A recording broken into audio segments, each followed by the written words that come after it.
അവധിയെടുത്ത് നാട്ടിലേക്ക് പുറപ്പെട്ട സൈനികനെ കാണാതായി.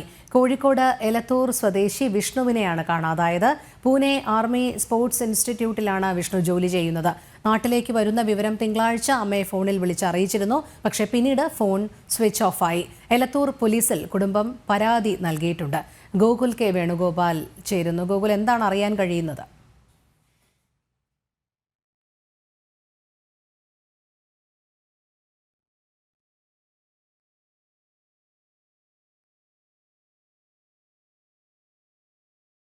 അവധിയെടുത്ത് നാട്ടിലേക്ക് പുറപ്പെട്ട സൈനികനെ കാണാതായി. കോഴിക്കോട് എലത്തൂർ സ്വദേശി വിഷ്ണുവിനെയാണ് കാണാതായത്. പൂനെ ആർമി സ്പോർട്സ് ഇൻസ്റ്റിറ്റ്യൂട്ടിലാണ് വിഷ്ണു ജോലി ചെയ്യുന്നത്. നാട്ടിലേക്ക് വരുന്ന വിവരം തിങ്കളാഴ്ച അമ്മയെ ഫോണിൽ വിളിച്ച് അറിയിച്ചിരുന്നു. ഗോകുൽ ചേരുന്നു. ഗോകുൽ, എന്താണ് സംഭവിച്ചത്?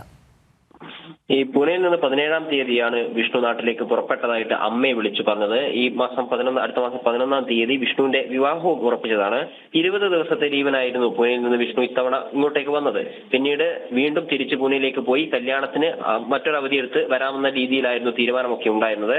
എന്നാൽ പൂനെയിൽ നിന്ന് പുറപ്പെട്ടു എന്ന് പറഞ്ഞ് വിഷ്ണു അമ്മയെ വിളിക്കുകയും കണ്ണൂർ എത്തി എന്ന് പറഞ്ഞ് ഫോണിൽ ബന്ധപ്പെടുകയും ചെയ്തു എന്നാണ് വിഷ്ണുവിന്റെ അമ്മ എലത്തൂർ പോലീസിൽ മൊഴി നൽകിയിട്ടുള്ളത്. എന്നാൽ പോലീസ് ഈ സൈബർ സെല്ലിന്റെ ഒക്കെ സഹായത്തോടെ പ്രാഥമിക അന്വേഷണം നടത്തിയപ്പോൾ വിഷ്ണു പൂനെയിൽ നിന്ന് പുറപ്പെട്ടിട്ടില്ല, മാത്രമല്ല കണ്ണൂരിലേക്ക് എത്തിയിട്ടില്ല എന്നൊരു നിഗമനത്തിലാണ് എത്തുന്നത്. മാത്രമല്ല ATM കാർഡിൽ നിന്ന് പൂനെയിൽ നിന്ന് 15,000 രൂപ വിഷ്ണു പിൻവലിച്ചതായിട്ടുള്ള ഒരു നിഗമനവും പോലീസിനുണ്ട്. അല്ലെങ്കിൽ അത്തരത്തിലൊരു കണ്ടെത്തലുകളും പോലീസ് നടത്തിയിട്ടുണ്ട്.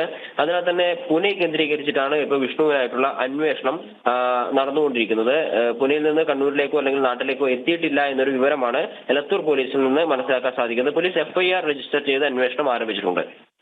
ശരി, ഗോകുൽ കെ വേണുഗോപാലാണ് വിവരങ്ങൾ നൽകിയത്.